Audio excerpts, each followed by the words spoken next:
Hello guys, in this video I'm going to show you how to enable the sync while on mobile network function on the BBC News application. But first of all, I just want to mention, please don't forget to subscribe to our channel, because at 100,000 subscribers we are going to show you our YouTube revenue statistics and growth strategy, how to make money online. So let's jump into it. First of all, open the application on your device.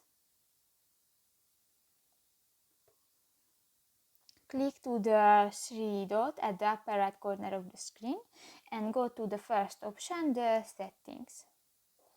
Scroll down and in the data section you can find the last option, the sync while on mobile network, and just tap to the white star icon. And new this function is enabled. So that's pretty much it for this video guys. See you in the next one. Bye bye.